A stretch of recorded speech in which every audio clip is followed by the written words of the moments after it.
What is going on? Welcome to the pod. Today we are chatting about the 4-step process to eliminate junk food cravings completely and how to actually prefer to eat healthful food. Now, you might be skeptical because you may not remember a time in your life when you didn't experience treat-like food cravings, and so it could be a case of you don't know what you don't know, because if you don't remember anything different, how could you, right?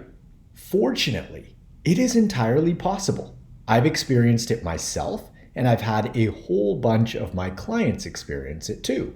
However, just like maintaining fat loss progress, this process does require upkeep, meaning if you revert to what you were doing prior to implementing these steps, the cravings will come back.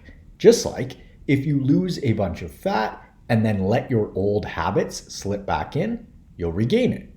I also want to mention right out of the gate that this process doesn't require that you never eat a treat again and live like a monk up in the mountains. However, if you're experiencing cravings now, it will require that you shift your approach to some degree or another, just because nothing changes if nothing changes. Okay, so first of all, let's define the difference between hunger and a craving. Hunger happens from the neck down and is not picky. Cravings, on the other hand, happen from the neck up and are extremely picky. I'll elaborate. Hunger happens from the neck down in the sense that it's a physical sensation that you can feel in your stomach. And it is not picky because when you are truly hungry, you will eat just about anything with calories in it. Cravings, on the other hand, happen from the neck up, meaning they are not a physical sensation that you can feel. They are just thoughts, and they are picky in the sense that when you're experiencing a craving, you will not eat just about anything with calories in it. You want specific food items. For example, if you're genuinely hungry and someone passes you a beautiful plate of steak, sweet potatoes, steamed veggies, and avocado, you will gobble it up. But if you're simply experiencing a craving, it's very likely that you'll pass on that plate, yet say yes to something hyper palatable like pizza or ice cream or donuts or chocolate. This is the second stomach phenomenon. The adage that there's always room for dessert applies here. Okay, so now that we've established the difference between hunger and a craving, let's dig into the practical implementation piece. First up, we need to be sure that we're eating a sufficient amount of high quality calories. That might sound kind of obvious, but it's important to mention. If you eat 500 calories per day, you are going to be ravenous, even if they're from high quality sources. Just like if you eat at your maintenance level calories, which let's say is 1800, from low quality food, you're still going to be hungry / craving like crazy. So we need both. Sufficient calories from high quality food sources, i.e. single ingredient whole foods. Now, sufficient calories is a relative term because it's going to depend on a whole bunch of factors, such as your height, weight, body fat percentage, activity level, goals, etc. And so there is no one size fits all in terms of calorie intake, and you can think about it like gas for a car. A 4x4 truck is going to require more fuel than a smart car, all other things being equal. And how much you drive is also a massive factor in terms of fuel requirements. So basically, your size and your activity level are going to be the two biggest factors at play in regards to how many calories you will be consuming. But there are other aspects as well. Next, we need to be sure that we're eating a sufficient amount of high quality protein.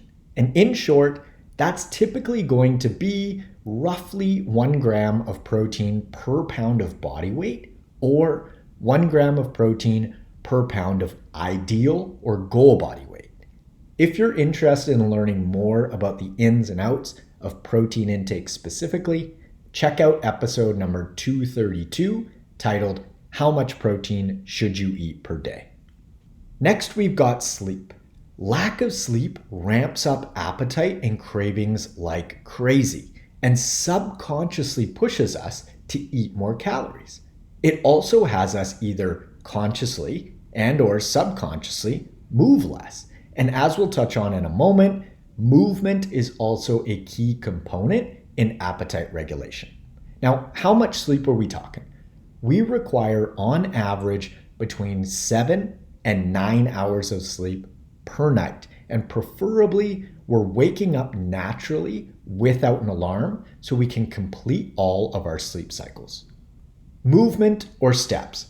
As you know, I am big on my clients getting 10,000 steps per day for a whole host of reasons, but one of the biggest ones is because it does an incredible job of regulating the appetite, balancing blood sugar, and therefore improving food decisions and managing cravings. So the movement component is an important one. All right, so far we've got sufficient high-quality calories, an adequate amount of high-quality protein, 7 to 9 hours of sleep per night based on your individual needs, and ideally 10,000 steps per day or 70,000 steps over the course of the week as a whole. Now let's dig into the more nuanced stuff, because we've covered our bases from a physiological standpoint. We need to start there. But what about the psychological or mental and emotional factors at play in regards to cravings? The mental and emotional elements can be tough to separate at times. And so I'm just going to address some patterns that I frequently see in terms of both of these aspects. It's very common for folks to make the mistake of thinking that they need to, quote unquote, satisfy any and all cravings, because they believe that any inkling of restriction is psychologically unhealthy or has disordered eating written all over it. That is loco. We, quote unquote, restrict ourselves all the time, and it's perfectly normal. But for some reason, when it comes to food, oftentimes folks don't follow the same logic. For example, money. If you follow a zero restriction model around money, unless you are outrageously wealthy or just happen to not like to buy things or experiences, you are going to be flat broke in no time. Sex. When we're walking down the street and see someone that we find attractive, we don't just grab them and start trying to have sex with them. We restrain ourselves despite those primal urges. Violence. If someone does something that sparks anger in you and you have the urge to punch them in the face, you usually don't act on that urge. Now you might be thinking, well, money, sex, and violence are different than food, and they're absolutely not. I use those specific examples because they are all inherently wired into us. Resource management, which includes food, shelter, water, i.e. money, sex, violence, and food or calories. Point being, some restriction is perfectly healthy. And fortunately, when it comes to cravings, it's often only a temporary feeling of restriction, because once you go without for a period of time, the cravings diminish and you're not, quote unquote, restricting yourself anymore, or at least it doesn't really feel like it. Now, practically, what is the best way to eliminate cravings, big picture? You may not like this answer, but it's actually to starve them, which makes perfect sense, but we tend not to think about it that way. We think, well, I'm craving something, and so I'll satisfy that craving by eating the thing that I'm thinking about. But that just perpetuates the craving even more. It actually reinforces it. If you're trying to get your dog not to beg next to the table while you're eating, and yet every time it begs you reward it with food, you are reinforcing the very behavior that you don't want to continue. Same concept here. Another biggie in regards to cravings that pops up is eating out of boredom, comfort, and or for entertainment.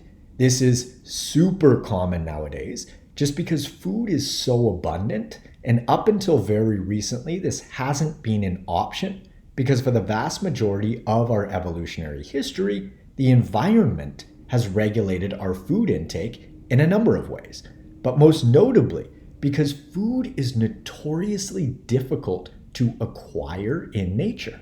For example, head out into the woods right now and have at it. Try tracking down an animal and see if you can kill it, or try tracking down some edible plants that don't make you deathly ill and actually provide you with a decent amount of calories. It was really tough for our ancestors to feed themselves in nature. And now we've got Uber Eats and Skip the Dishes. It is wild how things have changed. So a helpful question to ponder if you find yourself eating out of comfort, boredom, or entertainment is, what am I really wanting or needing right now? For example, if we've checked all of the basic physiological boxes, we are not hungry for food. And so the question becomes, what are we hungry for? Is it human connection? Is it time in nature? Is it a hug? Is it a laugh or maybe even a cry? Like, what is that craving actually wanting? Sadly, there are folks that are so unsatisfied with their life choices that food is essentially the only source of enjoyment that they have. This used to be me, by the way. And so the thought of not eating exactly what they feel like eating at all times has them feel like, well, what's the point then? I'm not enjoying anything else in my day. They hate their jobs. They don't have quality friendships or connections. They don't feel as though they're moving forward or progressing. And so if they even think about eliminating that sole source of enjoyment and reward, it's like, well, what have I got then? Again, I'm speaking from personal experience here. Treat foods are one of the primary reasons that they get up each day. It's a little bit grim to think about, but it's true, and it's more common than we'd like to think. For some folks, that may be alcohol or other drugs, but regardless, food addiction is a thing, and it's unique in the sense that we don't require drugs to live, but we do require calories. So it's a bit of a trickier one, especially given our current food environment. So what's the workaround? Find ways to quote unquote fill your cup that don't involve food. And you can ask yourself the what would I do if I had $1 million question to find out. If finances weren't a factor, how would you invest your time? Now, do more of that. Personally, I love music. And so one way that I fill my cup is by setting aside a few hours each week to search for new music, and it has me forget all about time. And I'm just absolutely immersed in it. It's so fun. And it satisfies me in a way that junk food simply can't. So what's one of your things? Another massive factor in regards to craving management is modifying your food environment and making it easier to stay on track. Meaning, if there are foods that you don't want to crave, get them out of your home, desk at work, car, etc. Because you may not have even been craving a certain thing, but the simple visual cue of seeing it brings it to the forefront of your mind, and all of a sudden you want it. This is why food companies have marketing budgets. So do yourself a favor by controlling the controllables via not keeping this stuff easily accessible in your environment, because eating healthfully is hard enough as it is. And so why make it harder? And then on the backside of that, be sure to stock your home with tons of high quality calories via single ingredient whole foods. This way, we're making it really easy and convenient to eat healthfully and highly inconvenient to eat unhealthfully. We want to reduce friction around the behaviors that we want to engage in and increase the friction between us and the behaviors that we don't want to engage in. Once you cover your physiological needs via the 4 steps above, set yourself up to win food environment-wise, and then just put forth a concentrated effort. Not only will you find yourself craving unhealthful foods less and less, you're actually going to begin to crave healthful foods. I can't tell you how many times I've had clients of mine say to me after being out of town or having a blip in their regular routine that they're actually excited to get back on track and eat single ingredient whole foods again. Once you unhook yourself from these hyper-palatable, highly addictive foods, you actually begin to regulate your appetite and crave foods that truly nourish you versus simply provide you with empty calories. Now, this doesn't mean that pizza stops smelling good. It's just that you create an entirely different relationship with food, your body, and what has you feel awesome versus not so awesome. It will take some time, but as long as you stay consistent, it will happen. And the more consistent you are, the less time it will take. This is coming from a guy that was highly addicted to junk food. Just take a look at my before picture on the website if you haven't already, and it'll be apparent. I created new habits that have me feel more free around food, and you can too. Food freedom, as I like to call it, which is where you work food around your day versus your day around food. From this place, food enhances your life. It makes your experience richer versus constantly needing to get your fix and essentially feeling controlled to a degree, or like these foods have this super strong pull over you, which is not a fun feeling. You will quite literally notice that your taste buds begin to change as well. You'll be tasting healthful whole food like you never have before because you won't be bombarding your taste buds. And you can think about it like alcohol. We build up a tolerance to alcohol the more that we drink. And then when we take a break from the booze, a far smaller amount gives us a much bigger buzz. Same idea here in regards to taste. Your taste buds begin to sensitize, and healthful food that may have tasted bland before will take on a whole bunch of new and novel flavors that leave you feeling way more satisfied than you thought that they could. It's super cool. And this isn't even to mention that as a byproduct of these steps, you are going to look, feel, and perform like the best version of yourself. Wins all around. If you're interested in applying for one-on-one nutritional coaching and or workout design with me, you can click the link in the description below or head on over to n1fitness.com/coaching. On Instagram, I'm at n1fitness. On TikTok, I'm at the N1Fitness, and on YouTube, I'm at Marcus Sadu /N1Fitness. Feel free to leave us a review on your favorite podcast platform if you'd like to, and be sure to hit that subscribe button. Thanks so much for tuning in. I hope that you found this Cravings episode useful, and I will catch you on the next one. See ya.